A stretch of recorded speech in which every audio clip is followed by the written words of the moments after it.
दोस्तों नमस्कार, मैं मनोज मस्ताना। मेरे यूट्यूब मंच पर आप सभी का बहुत बहुत स्वागत। दोस्तों आज की सबसे बड़ी खबर है कि 2022 में 19 साल की अंकिता भंडारी की हत्या का मामला एक बार फिर से जोर पकड़ चुका है।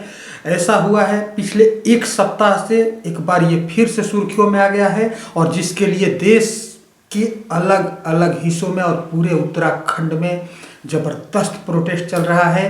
पुष्कर सिंह धामी अब जनता के घेरे में है। कल यहाँ तक हो गया कि पुष्कर सिंह धामी का घेराव हो गया।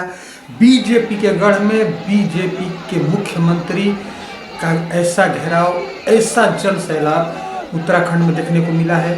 लेकिन खबर तो ये भी है दोस्तों कि अंकिता भंडारी केस में नया जो फाइल बन करके आया है वो फाइल प्रधानमंत्री मोदी के टेबल तक पहुंच गया है। लेकिन प्रधानमंत्री चुप है, गृह मंत्री चुप है, लेकिन जनता चुप नहीं है। जनता सड़कों पर है, और जनता, ये भीड़ किराए की भीड़ नहीं है दोस्तों, ये भीड़ बिन बुलाए आई भीड़ है, जिसमें छात्र हैं, छात्राएं हैं, बुजुर्ग हैं, महिलाएं हैं, हर उम्र के लोग हैं। आपको आगे हम वीडियो में दिखाएंगे और लोगों का कहना क्या है ये सुनवाएंगे एक एक लोग को। लेकिन उससे पहले आप सबसे गुजारिश है दोस्तों कि आप हमारे चैनल पर हैं तो चैनल को सब्सक्राइब कर लीजिए, बेल आइकन प्रेस कर लीजिए। वीडियो अगर अच्छी लगे तो लाइक, शेयर और कमेंट जरूर करिए। दोस्तों हमारा न्यूज़ चैनल फेसबुक पेज पर भी है। अगर फेसबुक पेज पर आप देख रहे हैं तो पेज को फॉलो कर लीजिए। आइए दोस्तों खबर की तरफ बढ़ते हैं। दोस्तों बीजेपी के नेता के लग्जरी रिसोर्ट, जहां पर अय्याशगाह हम कहें तो खराब नहीं होगा, क्योंकि एक अय्याशगाह था और उसी रिसोर्ट में काम करती थी अंकिता भंडारी। 19 वर्षीय अंकिता भंडारी रिसेप्शनिस्ट की काम करती थी, और उसके बाद से अंकिता भंडारी से वहां बीजेपी नेताओं को खुश करने की बात कही जाती है, दबाव बनाया जाता है, लेकिन वो अंकिता भंडारी इससे इनकार कर देती है। उसके बाद बीजेपी के नेता का एक लड़का उसके साथ दुष्कर्म करता है और फिर उसकी हत्या कर देता है। यही मुख्य केस है जिसके लिए अब उत्तराखंड की जनता सड़कों पर है। ऐसा नहीं है कि उत्तराखंड के शहर शहर में हो रहा है, दिल्ली में भी प्रोटेस्ट हो रहा है। आप जैसा कि भीड़ आप देख रहे हैं दोस्तों, तो इसमें जगह जगह प्रोटेस्ट हो रहा है और अंकिता भंडारी के लिए न्याय की मांग की जा रही है। और कहा अब तो ये जा रहा है कि जो प्रधानमंत्री मोदी के पास फाइल गई है दोस्तों, उस फाइल में एक ही अंकिता नहीं है, न जाने कितनी अंकिता हैं, जिसकी जांच की मांग सीबीआई की हो रही है कि सीबीआई को सुपुर्द किया जाए ये मामला और सीबीआई जांच करे, और इसमें सुप्रीम कोर्ट के जज की निगरानी में सीबीआई जांच करके रिपोर्ट दे, इसकी मांग हो रही है। लेकिन प्रधानमंत्री चुप है, गृह मंत्री चुप है, पुष्कर सिंह धामी कुछ भी फैसला ले नहीं रहे हैं। इसमें अगर हम बात करें दोस्तों तो माफ कीजिएगा, एक्ट्रेस उर्मिला सनावर ने कुछ दिन पहले, एक सप्ताह पहले खुलासा किया था एक ऑडियो जारी करके, जिसमें उर्मिला सनावर ने गट्टू का नाम लिया था। गट्टू मतलब दुष्यंत कुमार गौतम को गट्टू कह रही हैं, और दुष्यंत कुमार गौतम का इसमें नाम आया था, जो कि बीजेपी के राष्ट्रीय महासचिव हैं और उत्तराखंड के प्रभारी हैं। तो दुष्यंत कुमार गौतम का इसमें नाम सीधे सीधे आ रहा है, और भी कुछ कई बड़े नेताओं के नाम उसमें आ रहे हैं। उत्तराखंड के संगठन मंत्री अजय कोई है, उनका नाम आ रहा है। सीधे सीधे लोग नाम ले रहे हैं, अब तो पब्लिक भी नाम ले रही है। ऐसे में दुष्यंत कुमार गौतम जो बीजेपी के राष्ट्रीय महासचिव हैं, उनका 2 दिन पहले एक बयान आता है कि मेरा नाम इसमें घसीटा जा रहा है। अगर इस तरह से फिर आगे अगर हमारे नाम को घसीटा गया तो हम कानूनी कार्रवाई करेंगे। एक तरफ से दुष्यंत कुमार गौतम ने सीधे सीधे धमकी दी थी, लेकिन सड़कों पर जो लोग मौजूद हैं, जो लोग मुख्यमंत्री आवास का घेराव कर रहे हैं, मुख्यमंत्री को हटाने की मांग कर रहे हैं, सीबीआई जांच की मांग कर रहे हैं, उन लोगों के ऊपर कैसे कार्रवाई करेंगे दुष्यंत कुमार गौतम। लेकिन प्रधानमंत्री मोदी, सबसे बड़ा सवाल ये है कि समय समय पर प्रधानमंत्री मोदी उत्तराखंड जाते रहे हैं और उत्तराखंड को देवभूमि बताते रहे हैं। उस देवभूमि में दानव जैसा कुकृत्य करने वाले बीजेपी के कई बड़े नेता का नाम आ रहा है इसमें। फिर प्रधानमंत्री चुप क्यों है? प्रधानमंत्री आदेश क्यों नहीं देते हैं कि सीबीआई जांच करे इस केस की, अंकिता भंडारी की केस की?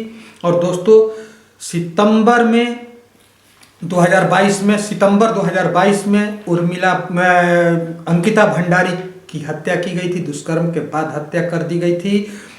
इस केस में सुप्रीम कोर्ट के जज के निगरानी में सीबीआई से जांच कराने की मांग की जा रही है। आइए सबसे पहले दोस्तों हम उस एक महिला की बयान को सुनवाते हैं, जो महिला हरिद्वार से भारतीय जनता पार्टी की मंडल अध्यक्ष है। उस महिला कैसे भारतीय जनता पार्टी पर थूकती है और क्या कहती है, जो कि उत्तराखंड के इस प्रोटेस्ट में वो मैं हरिद्वार से आई हूँ, भाजपा से मंडल अध्यक्ष हूँ।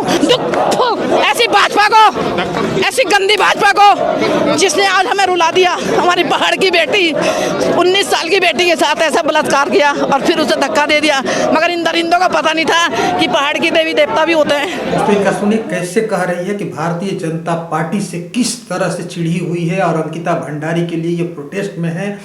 उसके बाद से दोस्तों कांग्रेस अलग से प्रोटेस्ट कर रही है। जो कल प्रोटेस्ट हुआ, जो घेराव मुख्यमंत्री आवास का हुआ, वो तो आम जनता थी।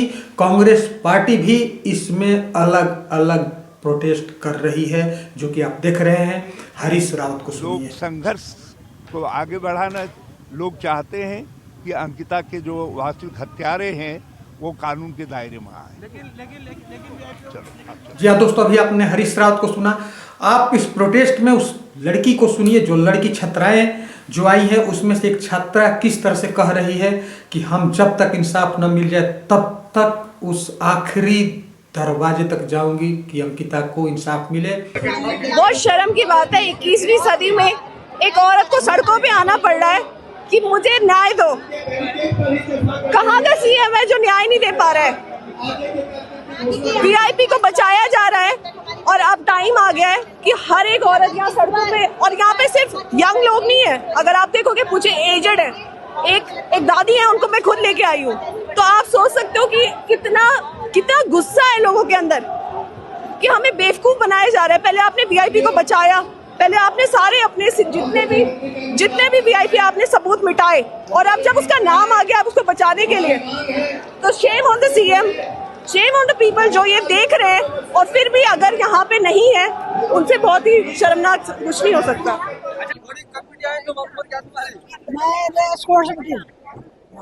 आज आप यहाँ पर आए हैं, किसलिए आए? यहाँ इसलिए आए बाबू कि आज हमारी अंकिता भंडारी के जो हत्यारे हैं उनको मतलब संरक्षण दिया जा रहा है, उनको कुछ नहीं कर दिया जा रहा। जो अंकिता भंडारी के हत्यारे हैं, और हमने उत्तराखंड मांगा था। किसलिए मांगा था? इसलिए मांगा था कि हमारा राज्य नशा मुक्त हो, हम भू माफिया मुक्त हो, हमारा हर माफिया को मुक्त हो, पर यहाँ नशा युक्त हुआ। और आज हमारे नेताओं ने क्या करा? जंगलों में महल बना दिए, जंगल काट के महल बना दिए, और जंगल काट के महल बना के और हमारी लड़कियों को वहाँ ले जाके और उनका मर्डर कर रही है। आज ये हालत है हमारे इन नेताओं को, जिनको चूल्हे भर पानी में डूब जाना चाहिए। साहब सरकार से क्या मांग करेंगे आप? सरकार से क्या मांग करेंगे? यही मांग है, जो हत्यारा है, जो असली दोष है, उसको सामने करिए, जनता के सामने लाए, उसे सीबीआई इंक्वायरी करे। एक लड़की और उन्होंने उसको मर्डर करा। अब बताओ तुम, हमारे उत्तराखंड में जो इतना शांत प्रिय राज्य, और आज इन्होंने सारा इतना भ्रष्ट कर दिया कि क्या बताएं सारे दुनिया। अब ये लड़ाई अंकिता की नहीं है। अंकिता जाने न जाने कितनी लड़कियों के साथ उस लग्जरी रिसोर्ट में इस तरह का कुकृत्य हुआ है।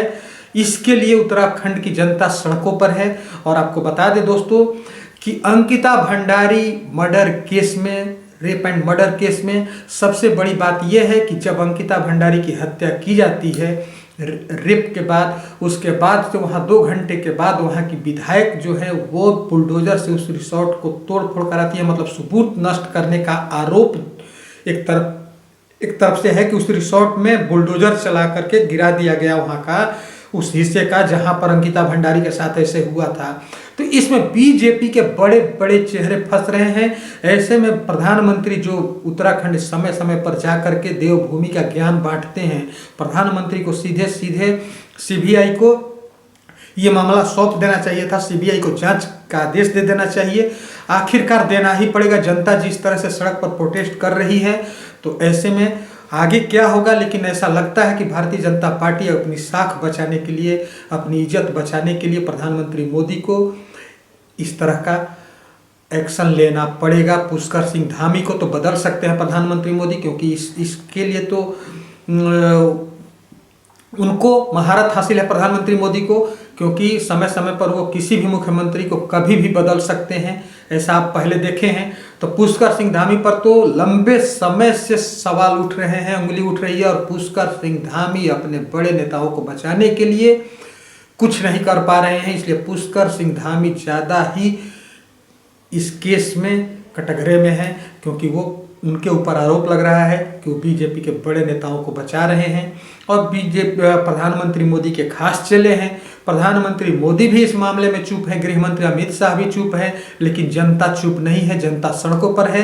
तो अब एक सवाल आखिर में आप सब पर छोड़ के जाता हूं दोस्तों, कि क्या अंकिता भंडारी को बीजेपी न्याय देगी?